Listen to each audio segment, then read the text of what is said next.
Vos pieds sont entre deux bonnes mains. 3 semellages, 4000 km. Et pourtant, elle court encore. Imaginez ce truc-là aujourd'hui. Révolutionnaire.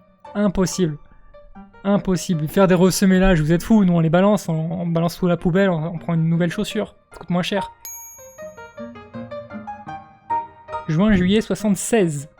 Il y a énormément d'infos de qualité énorme dans ces vieux magazines-là, qui ont 50 ans. Vous verrez qu'il y a beaucoup de débats qui sont encore valables aujourd'hui. Donc on a des témoignages, c'est marketing à l'ancienne, c'est le témoignage. J'ai pu faire déjà 2300 km avec mes longs jogs. 2300 km, imaginez aujourd'hui qui va nous dire je fais 2300 km avec nos chaussures. En général on va le prendre pour un fou. 6 contre, modèle Sao Paulo, 140 grammes, avec semelle nid d'abeille. 140 grammes, c'est plus léger encore que les Vaporfly, c'est plus léger que toutes les chaussures qu'on a aujourd'hui. Et c'était les modèles clés, quoi. Et les mecs faisaient ça avec des chaussures de 140 grammes, avec rien en semelle, sans amorti et tout. À l'époque, tout le monde courait avec ça, quoi. Et est-ce qu'ils avaient vraiment plus de problèmes qu'aujourd'hui? Eh bien, je ne crois pas. Je ne crois pas. Les statistiques nous disent que non. Il y avait même plusieurs modèles. Pour les marcheurs, pour le cross, pour le marathon. Et tous super légers et tous sans amorti, tous hyper inconfortables. Mais à l'époque, on faisait des marathons avec, on faisait des 100 km et on se plaignait pas de plein de trucs, quoi. Et il n'y a absolument aucune indication sur ça réduit les blessures. Vous pouvez voir c'est une pub, c'est une pub qui est dans le magazine. Il n'y a pas de ça réduit les blessures, il n'y a pas de ça améliore la performance.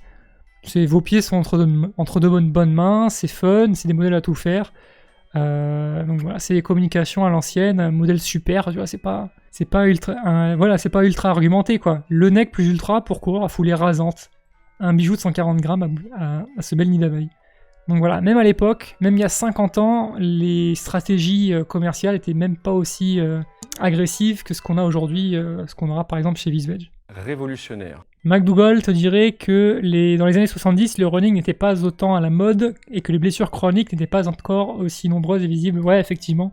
Après, il y a un autre effet qui est que à l'époque, le running c'était pas forcément un sport loisir. Tous les gens qui faisaient de la course à pied étaient très entraînés, étaient très sportifs.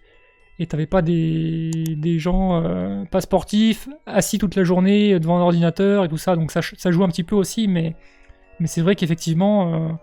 je suis pas sûr qu'à bon niveau, on soit autant blessé, enfin, qu'il y ait plus ou moins de blessures selon les époques, quoi. À l'étroit, hier, à l'aise, aujourd'hui. Donc les toe box, tout simplement. Des choses qu'on parlerait aujourd'hui avec des marques comme Altra. Tu viens il y a 50 ans, c'était encore la question à l'époque, quoi, d'élargir les largeurs de pied à droite. Plus de place à l'avant-pied et à gauche, une forme qui est moins respectueuse du pied, qui est la forme qu'on a dans toutes les chaussures mainstream, toutes les grandes marques font des chaussures comme ça, très fermées. Et déjà à l'époque, il y avait ce débat de faire des chaussures avec des avant-pieds plus larges. Et donc ça, c'est une vraie pépite, quoi. Et c'était il y a 50 ans, donc je sais pas si vous réalisez.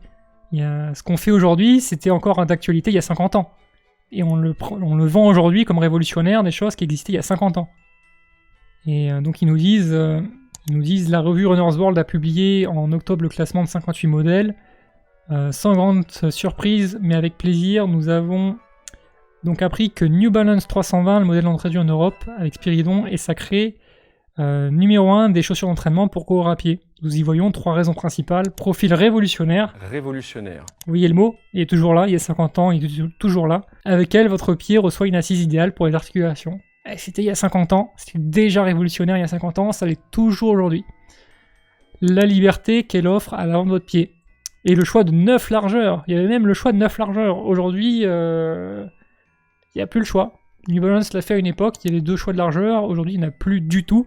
Parce que c'est trop compliqué à produire. Donc la révolution, parfois, c'est un petit peu en sens inverse, quoi. On a plus perdu du choix qu'on en a gagné des fois. Et donc voilà, et tu fais un dessin d'empreinte de votre pied nu, tu utilises un stylo tineux verticalement. Donc c'est une méthode à l'ancienne de choix des chaussures. Tu commandais ta chaussure et tu l'avais pas sur mesure, je crois, mais pas loin. Et encore une fois, on n'a pas d'annonce de réduction des blessures ni rien, quoi. Quand tu mets les choses en perspective historique, c'est quand même assez impressionnant.